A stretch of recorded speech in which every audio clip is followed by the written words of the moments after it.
नमस्कार दोस्तों, जो मित्रवर पहली बार हमारे चैनल पर आए हैं या पहली बार यह वीडियो देख रहे हैं तो उनसे मैं यही प्रार्थना करूंगा कि इस वीडियो से पहले इस श्रृंखला का पिछला वीडियो अवश्य देखें, तभी आपको यह विषय आसानी से समझ में आ जाएगा।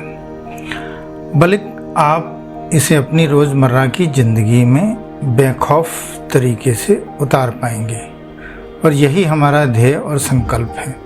भाग 1 और 2 के लिंक यहाँ नीचे डिस्क्रिप्शन में दिए हुए हैं और यहाँ पे भी आपको दिख रहे होंगे। आपसे अनुरोध है कि कृपया आप इस चैनल को सब्सक्राइब भी करें और हमें कमेंट्स करके अवश्य बताएं कि आपको यह वीडियो कैसा लगा।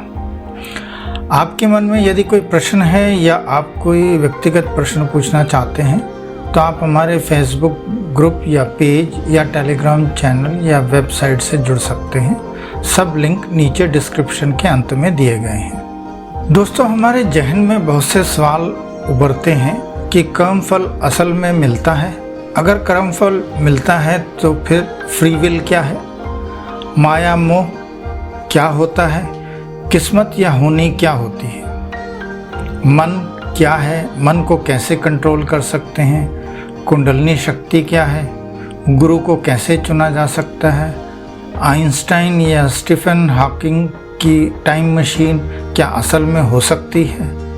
हम मरते ही क्यों हैं और मरने के बाद कहाँ चले जाते हैं? सेल्फ रियलाइजेशन या हु आई एम जैसे प्रश्न क्यों उठते हैं?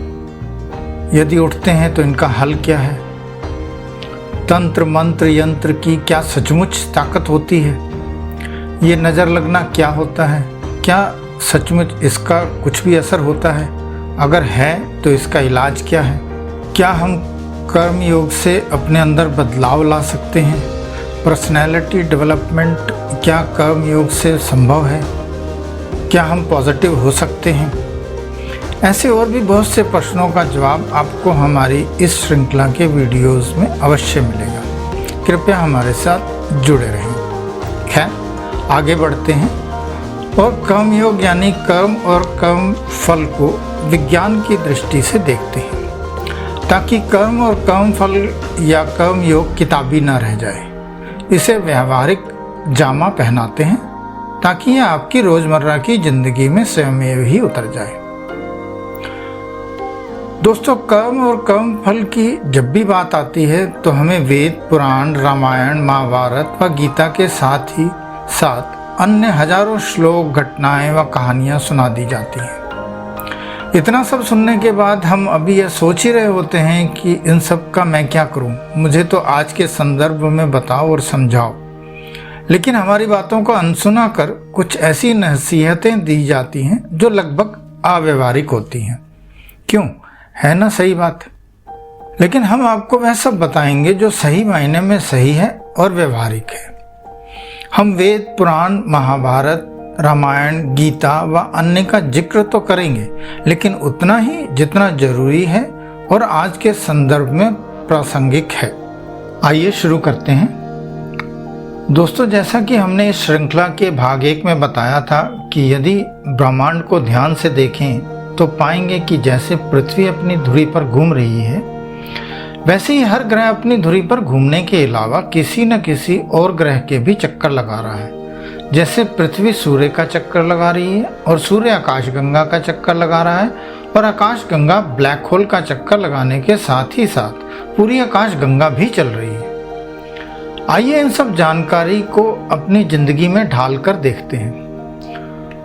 दोस्तों, धर्म ग्रंथ या अध्यात्म कहता है कि हमारा शरीर 5 तत्वों से बना है: पृथ्वी, जल, अग्नि, वायु और आकाश। अगर हम विज्ञान की बात करें तो वह कहता है कि यह पूरा ब्रह्मांड परमाणु और ऊर्जा से बना है और हमारी 99% शरीर इसी से बना हुआ है। अतः दोनों को जोड़कर देखें तो अध्यात्म और विज्ञान लगभग एक ही बात करते हैं और ऐसा प्रतीत होता है कि इस धरती पर हर जीव एक ग्रह है। अध्यात्म कहता है इस अनंत ब्रह्मांड का हम हिस्सा हैं और ये ब्रह्मांड हमारे अंदर भी बसता है, जो बाहरी ब्रह्मांड से लगभग मिलता जुलता है। विज्ञान भी कहता है कि यह ब्रह्मांड अनंत है और इसमें चारों ओर फैले ग्रह भी अनंत हैं। हम सब इस ब्रह्मांड का हिस्सा हैं, अतः हमारा भी इस ब्रह्मांड जैसा होना अनिवार्य हो जाता है। ब्रह्मांड में हर ग्रह की अपनी एक दशा और चाल है। चूंकि हमारा शरीर भी एक भौतिक वस्तु है, अतः हमारा शरीर भी ग्रह की तरह सब काम स्वयं कर रहा है। बस फर्क केवल एक ही है कि हमारे अंदर परमात्मा का अंश यानी आत्मा है। आत्मा होने के कारण ही यह शरीर रूपी ग्रह सजीव यानी जिंदा रहता है और हम इस शरीर से कुछ अंदरूनी और कुछ बाहरी रूप से कार्य यानी कर्म कर रहे हैं। जैसा कि गीता में कहा गया है कि हम कर्म करने को मजबूर हैं। इसे यदि विज्ञान की नज़र से देखें तो भूख या प्यास लगने पर हम भोजन या पानी पीते हैं, जिससे हमें एनर्जी मिलती है, और जैसे ही हमें एनर्जी मिलती है हम कर्म करने को मजबूर हो जाते हैं। हर ग्रह एक दिन ब्लैक होल में समाकर समाप्त हो जाता है या फिर आपस में एक दूसरे से टकरा जाते हैं। लगभग वैसा ही हमारे जीवन का भी अंत हो जाता है। दोस्तों, इस ब्रह्मांड में होने वाली हर घटना को अपने परिवार, समाज, प्रदेश और देश से जोड़कर देखिए। आपको महसूस होगा कि सब कुछ हमारे जीवन में भी होता है। फर्क केवल एक ही है, जो मैं पहले भी बता चुका हूँ कि हमारे अंदर परमात्मा का अंश यानी आत्मा है। अतः हम इस शरीर से कुछ अंदरूनी और कुछ बाहरी कार्य कर पा रहे हैं। तो हम इसे मानकर चल सकते हैं कि हमारा शरीर भी एक ग्रह है, बस चलता फिरता ग्रह, जिससे कि हम कर्म कर रहे हैं। विज्ञान कहता है कि सब ग्रह या आकाश गंगा एक शक्ति से बंधे हुए हैं, और वह शक्ति जिसे विज्ञान एनर्जी कहता है, और वह है गुरुत्वाकर्षण या ग्रेविटेशनल फोर्स। इसी से पूरा ब्रह्मांड बंधा हुआ है और एक लय ताल में चले जा रहा है। इसी लय ताल से बंधे हुए ही वह आपस में टकरा भी जाते हैं और ब्लैक होल में भी समा जाते हैं, क्योंकि सबकी चाल अलग अलग है। दोस्तों, जैसा कि हमने अभी बताया कि हम भी इस धरती पर एक ग्रह की भांति ही हैं, अतः हम पर भी एक और ताकत अवश्य लग रही होगी, जिसके कारण हम सब बंधे हुए हैं। और शायद इसके बारे में हमारे धर्म ग्रंथ लिखने वाले जानते थे। इस गुरुत्वाकर्षण की ऊर्जा का ही नाम उन्होंने माया दिया होगा। हम अपनी पूरी जिंदगी माया मोह यानी आकर्षण के चक्कर लगाते लगाते गुजार देते हैं। तभी तो अध्यात्म बारंबार कहता है कि तुम्हारा शरीर एक भौतिक वस्तु है, उसका इस मोह माया से निकल पाना मुश्किल ही नहीं असंभव है। लेकिन क्योंकि तुम्हारे अंदर परमात्मा का अंश है और उसे जगाने या उसे साधने पर तुम माया मोह के बंधन से मुक्त हो सकते हो। और मोह माया से मुक्त इंसान आत्मा के जरिए ईश्वर तक संपर्क साध सकता है। हमारा कहना है कि ईश्वर तक पहुंचो या ना पहुंचो, लेकिन आत्मा को साध कर इस मोह माया के जंजाल को कम तो कर ही सकते हो। कम शब्द का प्रयोग इसलिए कर रहे हैं कि जब तक ब्रह्मांड का हिस्सा है हम, तो माया मोह से यानी आकर्षण से पूरी तरह निकल पाना लगभग असंभव है। हाँ, अगर प्रयास किया जाए तो नाम मात्र ही इस मोह माया के चंगुल में फंसेंगे। आइए आगे बढ़ते हैं। आपको हमने पहले भी बताया था कि धरती अपनी धुरी पर चक्कर लगाने के अलावा सूर्य का भी चक्कर लगा रही है। क्योंकि सूर्य आकाशगंगा का चक्कर लगा रहा है, अतः धरती भी आकाशगंगा का चक्कर लगा रही है। धरती अपनी धुरी पर एक चक्कर 24 घंटे में पूरा करती है, और इस कारण हर 24 घंटे बाद फिर से दिन निकल आता है। वह सूर्य का चक्कर लगाते हुए आगे बढ़ रही है, इसलिए हर महीने वही तारीख आती है जो पिछले महीने थी। और जब सूर्य एक चक्कर लगा लेता है तो फिर वही महीने आते हैं, लेकिन साल आगे बढ़ जाता है और आप एक साल बड़े हो जाते हैं। इस पूरे ब्रह्मांड को देखें तो वह गोल गोल घूम रहा है, यानी जहाँ से हम पहले निकले थे वहीं वापस तो आ जाते हैं, लेकिन समय बदलने के कारण हमारी उम्र और जगह बदल जाती है। दोस्तों, इन सब के चक्कर लगाने के वजह से ही आपके जीवन में मिनट, घंटे, दिन, रात, तारीख, महीना और मौसम बार बार आते हैं। इस बात पर आपको कोई शक शुबा नहीं होता। लेकिन जब ये कहा जाता है कि आपके द्वारा किए कर्म का फल भी वापस आएगा, तो इसके ऊपर आपको शक हो जाता है। दोस्तों, हम इस ब्रह्मांड का हिस्सा हैं जहाँ सब घूमकर वापस आ रहा है, तो फिर कर्म का फल भी तो घूमकर वापस आना निश्चित हो जाता है। हाँ, कब, कहाँ, कैसे, कितना और कैसा फल वापस आएगा, इसे हम आगे आने वाले वीडियो में विस्तार से बताएंगे। अभी तो कर्म फल मिलना निश्चित है या नहीं, इसी पर बात करेंगे। आपने बचपन में बहुत मुश्किल से बोलना और चलना सीखा था, जिसके फलस्वरूप आज बहुत आसानी से बोल और चल पा रहे हैं। बचपन में आपने पढ़ना, लिखना और भाषा सीखी और उस किए कर्म के फलस्वरूप आज पढ़ लिख लेते हैं। जब आपको बचपन में किए कर्म का पूरी जिंदगी फल मिल रहा है तो आपको कोई शक नहीं होता, लेकिन इसके अलावा अन्य किए कर्मों के फल पर ही शक क्यों होता है? वह भी तो मिलेंगे और हर हालत में मिलेंगे। असल में आपको शक तब होता है जब आपकी इच्छा अनुसार या मेहनत करने के बावजूद फल नहीं मिलता है, या जब आप दूसरों को देखते हो कि उन्हें बिना मेहनत के फल मिल रहा है या कम मेहनत से भरपूर फल मिल रहा है। असल में आप अपने आसपास देखकर ज़्यादा प्रभावित होते हैं। दोस्तों, अध्यात्म के अनुसार आपको कर्म का फल मिलता है और इससे विज्ञान भी सहमत है। अगर हम न्यूटन के लॉ ऑफ मोशन को कर्म योग के हिसाब से देखें तो वो इस प्रकार है। पहला सिद्धांत कि शरीर तब तक एक जगह बिना किसी कर्म के रहता है जब तक कि उस पर किसी बाहरी ताकत का प्रयोग नहीं होता है। अर्थात जब तक हमें खाने या पीने से ऊर्जा नहीं मिलती तब तक हम कर्म करने के काबिल नहीं हो पाते हैं। इसी नियम का दूसरा हिस्सा है कि जब शरीर हरकत में आता है तो वह तब तक हरकत में रहता है जब तक कि उसे किसी बाहरी ताकत से रोका ना जाए, और यहाँ बाहरी ताकत माया है। हम माया मोह के चक्कर में फंसकर बहुत से काम करते हैं और बहुत से काम नहीं करते।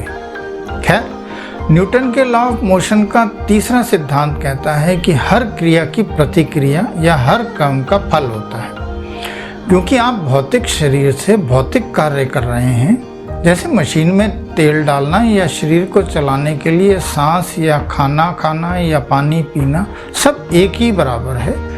तो जब आप ये कर्म करते हैं तो इसके प्रतिफल आपको ऊर्जा मिलती है और आप फिर अन्य कार्य करते हैं। अतः हम प्रामाणिक तौर पर कह सकते हैं कि हर कर्म का फल मिलना निश्चित है। हमने शुरू में कुछ प्रश्न बोले थे, वह इस प्रकार हैं कि क्या कर्म फल असल में होता है? अगर कर्म फल होता है तो फिर फ्री विल क्या है? माया मोह क्या होता है? किस्मत या होनी क्या होती है? दोस्तों, संक्षेप में कर्म फल और माया क्या होते हैं और कैसे काम करते हैं यह तो आप समझ ही गए होंगे। अब हम इनके साथ ही साथ बाकी सब के बारे में विस्तार से बताते हैं। भाषण, गूढ़ तरीके, बड़ी और ऊंची व्याख्या तो आपने बहुत सुनी होगी। पाठ और सो कॉल्ड भक्ति भी बहुत कर चुके, लेकिन हासिल कुछ नहीं हुआ।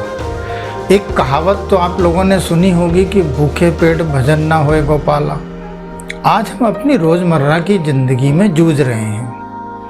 हमारी राय में जब तक रोज़मर्रा की ज़िंदगी में शांति और विश्वास नहीं आएगा तब तक अध्यात्म या आध्यात्मिक बातें दूर की कौड़ी ही साबित होंगी, और असल में हो भी रही हैं। इतना पूजा पाठ, संत समागम और धार्मिक अनुष्ठान वगैरह होने के बावजूद व्यवहारिक तौर पर रोज़मर्रा की ज़िंदगी में वह सब नहीं दिख रहा है जो असल में दिखना चाहिए। अतः हमें कुछ अलग नज़रिया रखना या अपनाना ही होगा। आइए जो अभी प्रश्न बोले थे उनका हल खोजते हैं।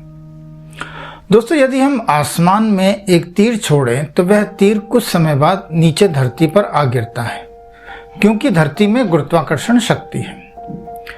गुरुत्वाकर्षण की बात सबसे पहले गैलीलियो ने कही थी, उसके बाद न्यूटन और फिर आइंस्टाइन ने उसमें बहुत कुछ जोड़ा, और जो कुछ जोड़ा उसने भौतिकी में एक तरह से क्रांति ला दी थी। आज का विज्ञान कहता है कि यदि आपने आसमान में तीर छोड़ा तो वह तभी ऊपर की ओर जा सकता है जब उसमें गुरुत्वाकर्षण शक्ति से ज़्यादा शक्ति लगी हुई है। और अगर ज़्यादा शक्ति लगी है तो फिर वह तीर वापस धरती पर आ ही नहीं सकता। इसके अलावा एक और कि यदि आप किसी ऊंचाई से एक पंख और लोहे की एक भारी गेंद नीचे धरती पर एक ही समय में गिराएंगे तो लोहे की गेंद और पंख दोनों पर गुरुत्वाकर्षण बल एक सा लगेगा, अतः दोनों एक ही समय में धरती पर गिरेंगे। लेकिन असल में ऐसा नहीं होता।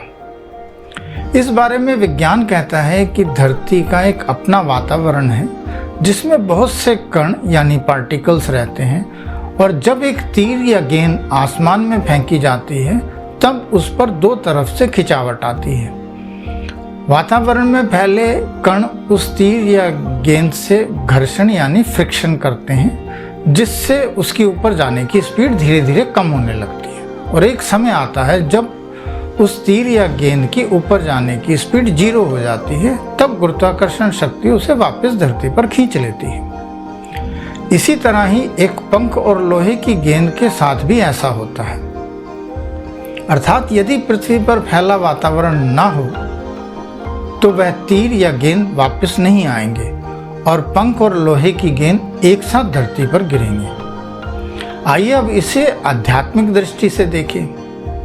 हमारे द्वारा किए कर्मों का फल वापस नहीं आ सकता जब तक कि धरती पर फैला वातावरण यानी कि मोह माया ही हमारी सोच और कर्म में घर्षण या दीवार बनकर सामने आते हैं। इसी मोह माया के वशीभूत हो हम कर्म से ज़्यादा फल की इच्छा रखते हैं। बुरे या अच्छे कर्मों का फल एक साथ ही मिले यदि मोह माया का जंजाल ना हो।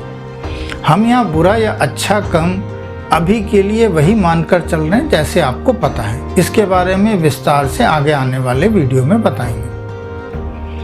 धरती पर पैदा होने के समय से लेकर इस धरती से जाने तक हमारे हर कार्य या कर्म में कहीं ना कहीं मोह माया शामिल रहती है, क्योंकि हम लगभग हर कार्य या कर्म किसी न किसी उम्मीद से ही करते हैं, और उम्मीद या लगाव सबसे बड़ी मोह माया है। शायद इसीलिए अध्यात्म कहता है कि इस मोह माया के जंजाल से निकलिए। अगर इस जंजाल से निकल गए तो फिर आपके पास ऐसा वातावरण होगा जिसमें कोई घर्षण नहीं होगा, यानी वैक्यूम यानी खाली स्थान यानी शून्य स्थान। शून्य स्थान यानी वैक्यूम होने पर घर्षण नहीं होता है, और तब पंख और लोहे की बाल एक साथ धरती पर आएगी। आपके किए कर्मों का फल अनंत के सफर पर चल देगा। ऐसा एक प्रयोग यूएस में किया गया जिसको आप YouTube या गूगल सर्च पे भी देख सकते हैं। दोस्तों, आपने क्रिकेट, बैडमिंटन या फुटबॉल का मैच देखा या खेला होगा। वहाँ हर खिलाड़ी की एक भूमिका होती है। खेल के कुछ नियम और कानून होते हैं। खेल के मैदान की सीमा होती है। सब खिलाड़ी उसी दायरे में खेलते हैं, लेकिन उन नियम या कानून या दायरे के अलावा वह हाथ पैर कैसे भी चला सकते हैं, कैसे भी खड़े हो सकते हैं। कान या मुंह में हाथ कब डालना है यह कहीं नहीं लिखा होता या कहीं नहीं बताया जाता। खेल का फल जीत या हार होती है। जब इंसानों के बनाए खेल के नियम कानून के बावजूद खिलाड़ी को कुछ फ्री विल मिलती है, तो फिर ईश्वर के बनाए इस जीवन में भी तो होगा। इसे आप क्यों नहीं समझते या मानते? आइए एक और उदाहरण लेते हैं। आप विंडोज़ या एप्पल या एंड्रॉयड के ऑपरेटिंग सिस्टम से तो वाकिफ़ होंगे, या माइक्रोसॉफ्ट के वर्ड या एक्सेल पर तो अवश्य काम किया होगा। वहाँ पर सब कुछ आपके हाथ में होता है, लेकिन जो कुछ भी प्रोग्राम्ड है आप उसी दायरे या उसी लिमिट में काम करते हैं। अब यह आप पर है कि आप उस पर क्या काम करते हैं। आज इंसान की तरह के रोबोट बनाए जा रहे हैं, उसमें भी एक दायरा या लिमिट के साथ ही साथ थोड़ी बहुत फ्री विल भी दी जाती है। लेकिन जब आपको यह बताया जाता है कि कुछ दायरा या लिमिट के साथ ही साथ फ्री विल ईश्वर ने भी दी हुई है, तो आप बिफर उठते हैं। जब आप कर सकते हैं तो फिर ईश्वर पर प्रश्न क्यों? दोस्तों, यहाँ दायरा या लिमिट ही किस्मत है जो पूर्व कर्म फल पर निर्धारित होती है। इसे अभी ऐसा ही समझिए, हम आगे आने वाले वीडियो में विस्तार से बताएंगे। दोस्तों, उम्मीद है कि आपको यह आसानी से समझ में आ गया होगा। अगले भाग में हम कर्मफल, किस्मत, फ्री विल और मोह माया के साथ ही साथ अच्छे और बुरे काम को आइंस्टाइन के जनरल रिलेटिविटी और स्पेशल रिलेटिविटी के सिद्धांत से समझेंगे। कुछ संक्षेप में हम आपको तंत्र मंत्र यंत्र की ताकत, नजर लगना, बद्दुआ और पितृदोष के बारे में भी बताएंगे। धन्यवाद।